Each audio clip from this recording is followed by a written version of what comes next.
AITA for walking out of the airport when I saw my husband's mom standing there with her luggage. I 30F don't have the best relationship with my husband's mom. Since day one, she tried to make remarks and compare me to her. She then tried to get on my good side and started overly praising everything I do, and sometimes even copying me, like that one time when she literally dyed her hair purple just like mine. And when everyone pointed out how ridiculous she looked, she actually blamed me and accused me of trying to make a joke out of her. So anyways, my husband and I took 2 weeks off work to go visit some places out of the country. Tourism, in other words. Thing is, I was the one who saved up for and arranged for the trip. My husband was responsible for booking the tickets. My husband's mom wanted to come along and threw temper tantrums when I said no. She called, texted, sent people to talk to me into letting her come, even threatened to call the police and make some complaint up to get us to stay if she can't come. My husband said we should just take her, but I told him he was wrong to tell her about the trip in the first place. He gave me an ultimatum, said he wouldn't go if she can't come, and I told him I'd gladly call his bluff, which made him take his words back and say fine.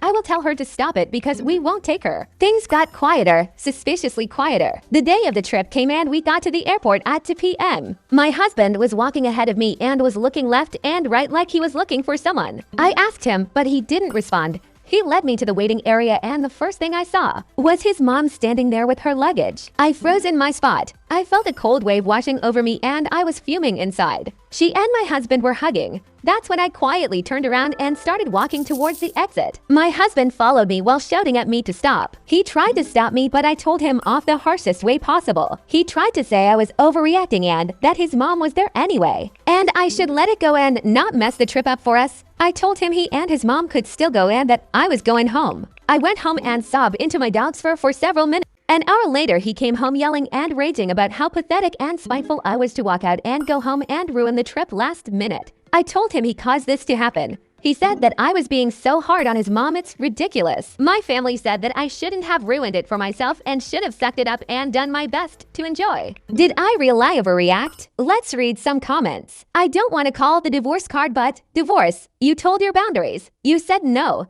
She crossed it. Your husband told you he would tell her no. He lied. He tried to pin you in a corner by not saying anything and bringing her anyways and got upset you refused to be a part of his little trap and then to berate you. He's not a good man. He needs to go. And Tia. Original poster said, correct. I did say no and in the nicest way, but she was having none of it. Seeing my husband giving into her tantrums made me feel weaker. But I still kept trying to hold that boundary even after he himself said he wouldn't unless she go. It was stressful and very exhausting, and I really considered canceling way earlier, but tried harder because I really wanted this trip. He chose his mother over you. It will never get better. Time to get a lawyer. And a big F you to anyone who told you to suck it up and make the best of it. Original poster said, it really felt like he did, which hurt me beyond measures, but he constantly tells me that things aren't how I see them and that I should really give his mom a chance and open my heart to her.